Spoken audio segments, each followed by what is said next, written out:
In 1893, Chicago stood at the center of the modern world. Millions arrived to witness a city of progress, light, and ambition. But behind the brilliance of the White City, another story was taking shape. A darker story, one hidden behind brick walls and locked doors. There, a man was building what looked like an ordinary hotel, but some who entered it were never seen again.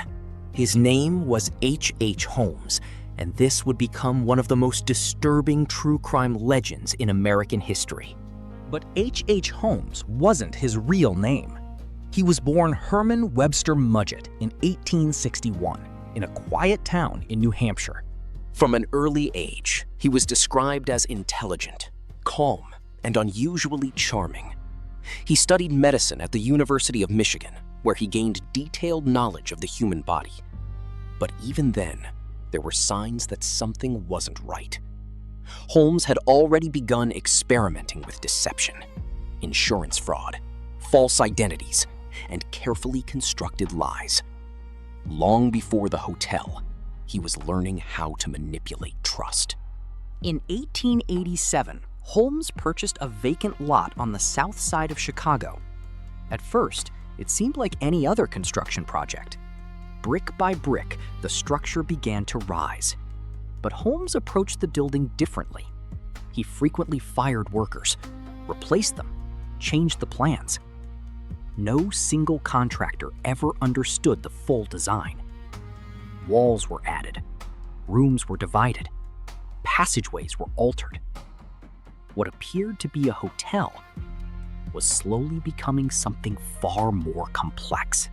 Inside, the layout made little sense. Staircases led nowhere. Hallways twisted unexpectedly. Doors opened to blank walls.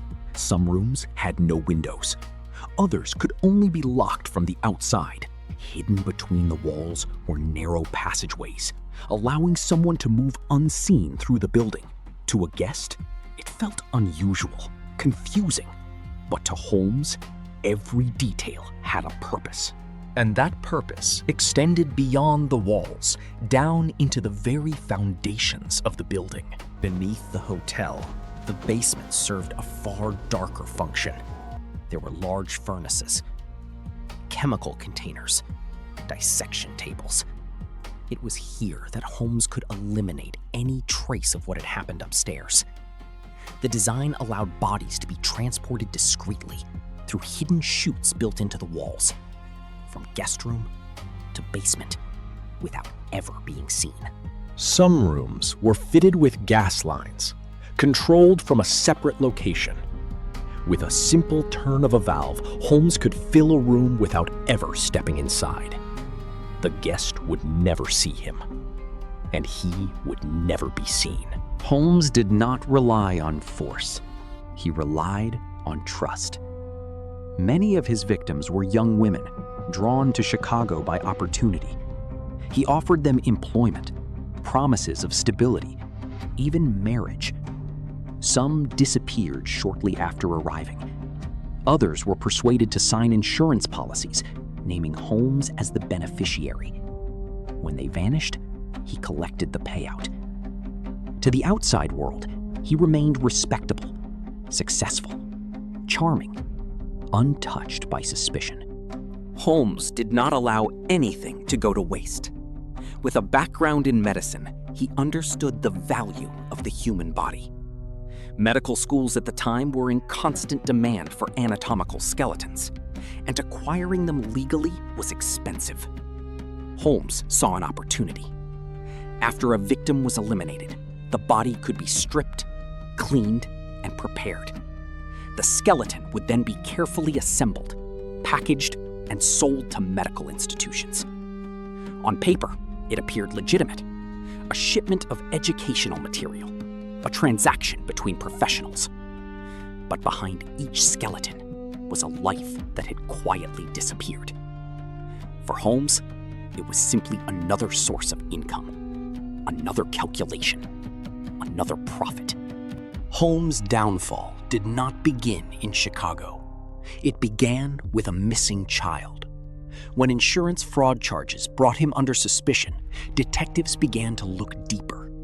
One investigator, in particular, refused to let the case go. His name was Frank Geyer. Unlike Holmes, Geyer worked methodically. City by city, house by house, he followed the trail Holmes had left behind. And what he discovered would confirm the darkest suspicions.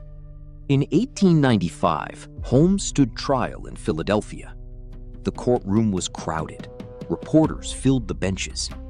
The charges were severe: fraud, murder. Throughout the proceedings, Holmes remained calm, composed, measured. He confessed to multiple killings, though many believed he exaggerated the number. In 1896, he was sentenced to death. Holmes requested to be buried in concrete, afraid that grave robbers would disturb his body. On May 7, 1896, he was executed by hanging. He was 34 years old. By the time Holmes was executed, newspapers had already turned him into a legend. Some claimed he had killed nearly 200 people. Others believed the number was far lower. In truth, many of his confessions were inconsistent. Holmes was known to lie, to exaggerate, to manipulate, even in death. Years later, historians would question the scale of the so-called murder castle.